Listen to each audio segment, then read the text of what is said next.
A'udhu billahi minash shaitanir rajim. Bismillahir rahmanir rahim. Assalamu alaikum, my dear students. This is class 10th and we are studying history. So today we will start our new chapter, that's chapter number 4, the age of industrialization. And the first topic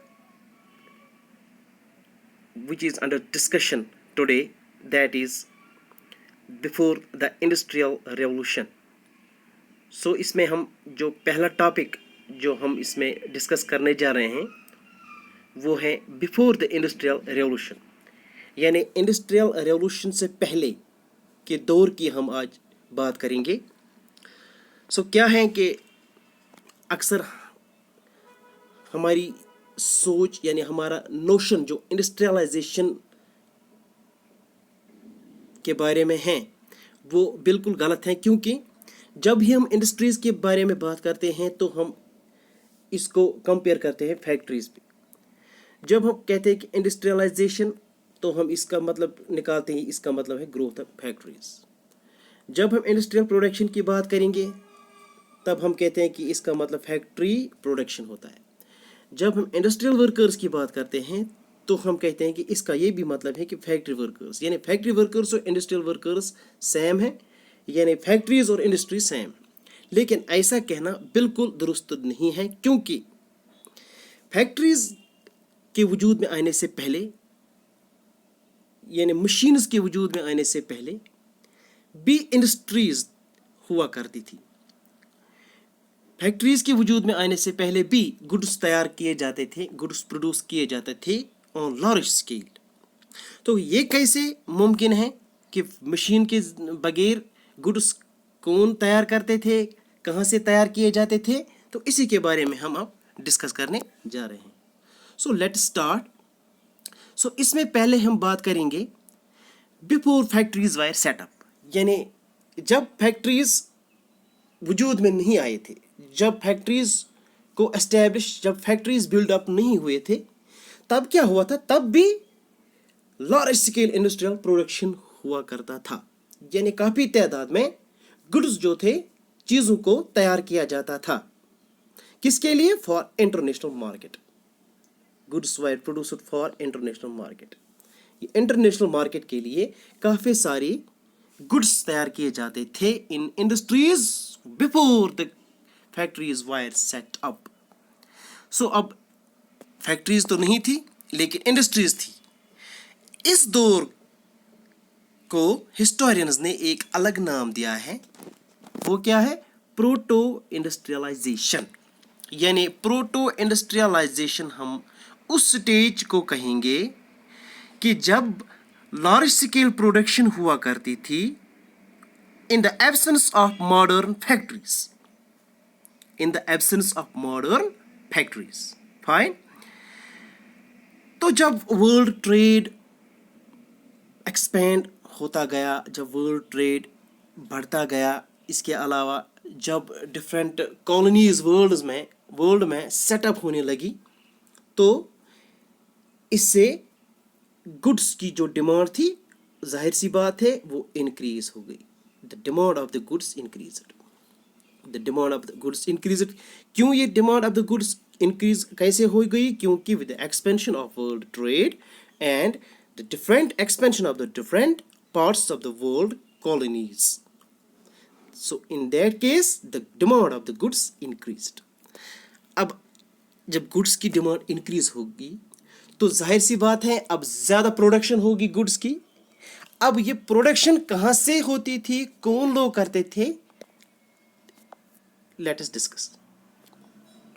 सो पहला इसमें आता है merchants का. जो merchants थे अब यही इन goods को प्रोड्यूस कर सकते थे, क्योंकि मर्चेंट्स का काम ही होता है गुड्स को प्रोड्यूस करना, गुड्स को सेल करना, गुड्स को बाय करना. लेकिन यहाँ एक प्रॉब्लम सामने आ गई मर्चेंट्स को, क्योंकि वो सही तरीके से इन गुड्स को एक्सपेंड नहीं कर पाते थे, खास करके टाउन्स में. टाउन्स की बात अगर हम करेंगे, यानी शहरों की बात अगर हम करेंगे, वहाँ पे जो मर्चेंट्स थे जो गुड्स को काफ़ी तादाद में प्रोड्यूस करना चाहते थे क्योंकि डिमांड बढ़ती जा रही थी ड्यू टू वर्ल्ड ट्रेड, लेकिन इन ये यहाँ प्रोडक्शन को एक्सपेंड नहीं कर पा रहे थे इन टाउन्स में। क्यों, क्या प्रॉब्लम थी? क्योंकि टाउन्स में पहले से ही कुछ स्किल्ड अर्बन क्राफ्ट्स थे या ट्रेड गिल्ड्स थे। ट्रेड गिल्ड्स किनको हम कहेंगे? ये भी एक स्पेशल ग्रुप ऑफ मर्चेंट्स था टाउन्स में। ये ट्रेड मतलब मर्चेंट्स जो थे, ये ग्रुप ऑफ मर्चेंट्स जो थे जिनको हम ट्रेड गिल्ड्स कहते हैं, ये बहुत ही पावरफुल थे। They were powerful in the towns. Towns में जितने भी प्रोडक्शन होती थी तो यही कंट्रोल करते थे, जितने भी प्राइसेस थे यही कंट्रोल करते थे, जितने भी टाउन्स में या अर्बन एरियाज में कंपटीशन थी गुड्स की, कंट्रोल तो यही ट्रेड गिल्ड्स ही करते थे, इसीलिए ये पावरफुल थे। अब ये पावर इनको किसने दिया था? अब यहाँ सवाल उठता है, अब ये ट्रेड गिल्ड्स जो थे जो इतने पावरफुल हो चुके थे, लेकिन इस ट्रेड गिल्ड को इतना पावरफुल किसने बनाया था? इन ट्रेड गिल्ड्स को पावरफुल बनाने में सबसे ज़्यादा हाथ जो था वो रूलर्स का था। रूलर्स यानी राजा रानी जो भी इस टाइम में हुआ करते थे, इस पीरियड में, जिसको हम प्रोटो इंडस्ट्रियलाइजेशन कहते हैं, यहाँ के जो शहरों में जो रूलर्स थे, इन रूलर्स ने इन ट्रेड गिल्ड्स को इतना पावरफुल बना दिया था जिसको यानी कि सारी जो कंपटीशन, प्राइसेस, प्रोडक्शन जो थी, इन पे कंट्रोल था कि इनका ट्रेड गिल्ड्स का। ये पावर इनको किसने दी थी? रूलर्स ने। ठीक है, इसलिए हम ये कहते हैं कि रूलर्स जो ट्रेड गिल्ड्स जो थे इनको मोनोपोली थी। मोनोपोली यानी एक ऐसा स्पेशल पावर, एक ऐसा स्पेशल कंट्रोल जो सारे गुड्स पे किनका था? ट्रेड गिल्ड्स का। ये मोनोपोली, ये ऐसा राइट किसने दिया था? ये इनको रूलर्स ने दिया था। इसलिए इनसे ये भी कहा गया था कि आपकी मर्जी है कि किन को आप इस ट्रेड में शामिल कर सकोगे या नहीं। अगर आप चाहते हो कि किसी मर्चेंट को इस ट्रेड में आप शामिल नहीं करना चाहते हो तो आपकी मर्जी है। इसीलिए बाकी जो ट्रेड गिल्ड्स के अलावा बाकी जो मर्चेंट्स थे वो बेचारे जो प्रोडक्शन करना चाहते थे, इनको मौका नहीं दिया जाता था, यानी इनको अलाउ नहीं किया जाता था अर्बन यानी टाउन्स में, इनको अलाउ नहीं किया जाता था। अब जो ये मर्चेंट्स थे अब ये परेशान थे क्योंकि ये अपना बिजनेस यूनिट एस्टैब्लिश करना चाहते थे, लेकिन टाउन्स में तो ये ट्रेड गिल्ड्स इनको बिजनेस यूनिट्स एस्टैब्लिश नहीं करने देते थे। तो अब इनके लिए कोई इन्होंने चाहा कि हम कोई दूसरा रास्ता इख्तियार करेंगे। वो दूसरा रास्ता कौन था? That was countryside. Now they began to think to move to country side. अब ये कंट्री साइड क्या है? कंट्री साइड का मतलब जो गांव का एरिया होता है, जस्ट लाइक ये पिक्चर में दिखाया गया है, जो ये गांव का यहाँ पर लोग जो थे वो खेती बाड़ी करते थे। So merchants move to country side. अब इन्होंने ये छोड़ा, ये शहर वहर वगैरह टाउन्स इनको छोड़ दिया। अब ये रुख करने लगे कंट्री साइड के, यानी गाँवों की तरफ, रूरल एरियाज की तरफ। अब ये गाँव में जब चले गए, डिफरेंट रूरल एरियाज में जब चले गए, तो यहाँ पर कंट्री साइड में पुअर पीजेंट्स थे। पुअर पीजेंट्स जो थे ये यहाँ पर खेती बाड़ी करके अपना गुजारा करते थे। तो मर्चेंट्स जब इनके पास आए एक ऑफर लेके कि अगर आप हमारे लिए गुड्स तैयार करोगे तो हम आपको बहुत सारा पैसा, बहुत सारा प्रॉफिट देंगे। तो पुअर पीजेंट्स जो थे ये तो बेचारे मजबूर थे। इनको खुशी हो गई कि हमारे पास ऐसी एक बड़ी ऑफर आ रही है कि इसमें तो हमारा फ़ायदा होगा, क्योंकि इनके पास स्मॉल प्लॉट्स ऑफ लैंड जो था, छोटी छोटी ज़मीन जो थी इनके पास, इसी पे ये गुजारा का मुश्किल से अपनी फैमिली का गुजारा करते थे। अब मर्चेंट्स जब इनके पास आए ऑफर लेके, तो इन्होंने ये विदाउट एनी रिलेक्टेंट, बिना किसी हिचकिचाहट के इस मर्चेंट्स ऑफर को इन्होंने एक्सेप्ट किया। इन्होंने कहा मर्चेंट्स को कि हम आपके लिए ये काम करने को तैयार हैं। ठीक है,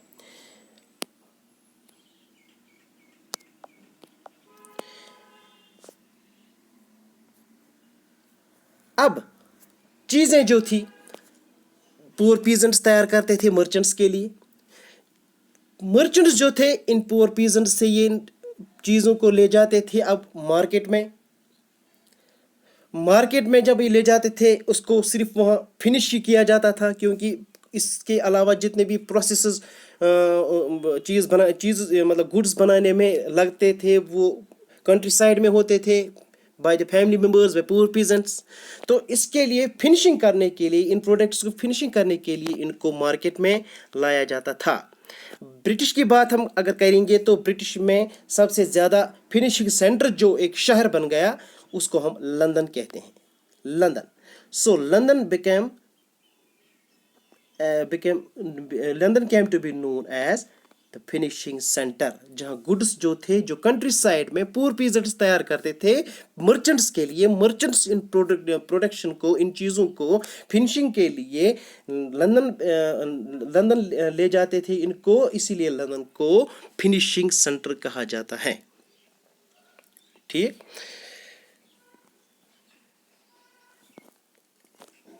تو آج کا بس اتنا ہی. تو اس کے بعد ہم اگلے ٹاپک کے بارے میں ڈسکس کریں گے.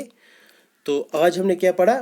آج ہم نے ڈسکس کیا کہ جب فیکٹریز وجود میں نہیں آئی تھی تب پروڈکشن جو لارج اسکیل پروڈکشن تھی وہ ہوتی تھی، لیکن کہاں پہ ہوتی تھی، کون لوگ کرتے تھے؟ یہ تو مرچنٹس کرتے تھے.